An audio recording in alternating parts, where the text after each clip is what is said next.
good, very good. Exactly like that.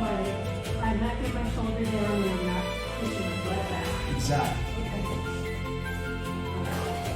All right.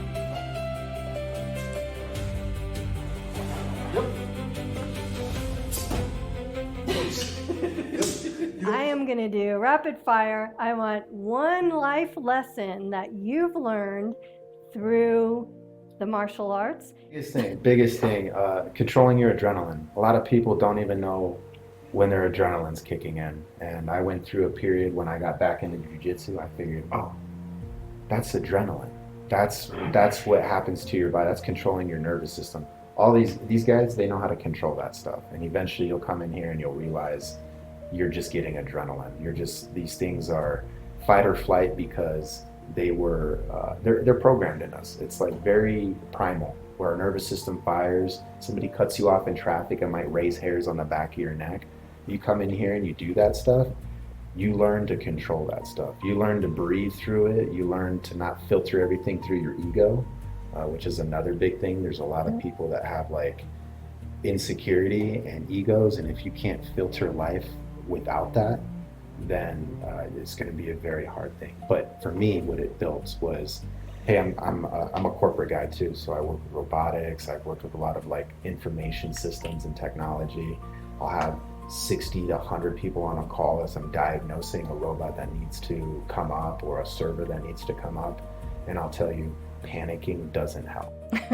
Okay, I remind myself in those times, I'm like, he's not punching me, my head's not getting beat in right now. So if anything, maybe you won't be a world champ, but you'll come out with some life skills, just being able to control those things and let them go. All right, now Kyle, I'm going to go back to you. Kind of going off of what Sean said, I'm very similar. It really does destroy your ego, and it makes it so that you're a lot more calm and collected in the face of adversity. I remember when I first started, I came in, I was already a sumo national champion, I was already a college wrestler, and I was like, okay, I can do this pretty easily. And then a guy Sam size went and sat down, and then I was choked out, almost unconscious within about 2 minutes, and I was just in absolute shock by what someone's able to do after training and using that adversity against them. Hey, I started in this not knowing anything, and I feel like I'm getting beat up, but then after a couple of years, I think he's been training for a long time, but he can really get to a position where he knows he's safe. You know, you're not in any sort of danger. Their arms are controlled, their legs are controlled. There's not much they can do, and you're in complete control of the situation.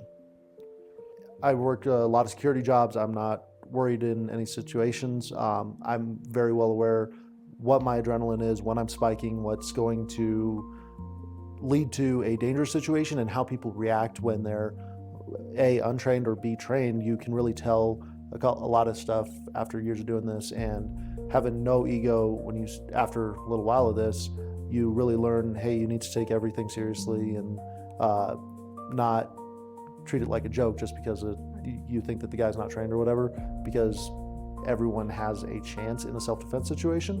But also just when you're selling I work in sales, when you're selling, you're sitting there, you can't have an ego, you can't say, oh, this will be an easy one. No, take every part of your life very intentional, take it very seriously.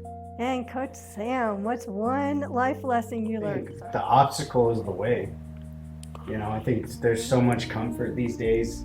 Everyone wants to have everything here and now, and I think instant gratification. Yeah, and I think people, I really think going through the hard path sometimes is the way, because it really shows you yourself to you, which I think that's one of the most important things you can do in your life, is really just deep dive into who you are.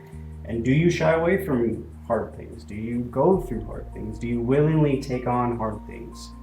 And there's going to be different kinds of people that, take different kinds of actions. But True. I've always tried to embrace the grind, and, whether life was good or life was bad, this was always here for me, and just showing up and realizing that, okay, I can't go around this. I'm not going to go under this. Right. I have to go through this door, through this obstacle, and I have to learn about myself, and that really translates to life too, because you know, there's some things that we want to hide away from, Yes. but for better reasons you can't. Right. And some people still do, and that's all right. But you know, I haven't really done that for myself. I try to go through things Right. and process them, and you know. And sometimes it's not even a choice.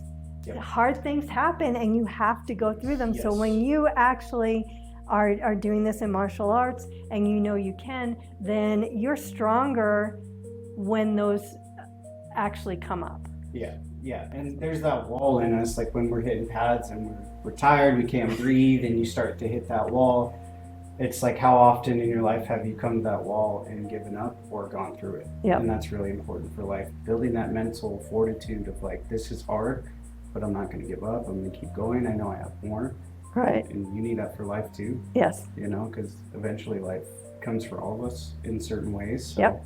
you either get through it or you don't. So I hope that you've learned quite a bit from this segment and are feeling welcomed to come on in and try it. So where should we head next? Drop a comment below and tell me your favorite local spot.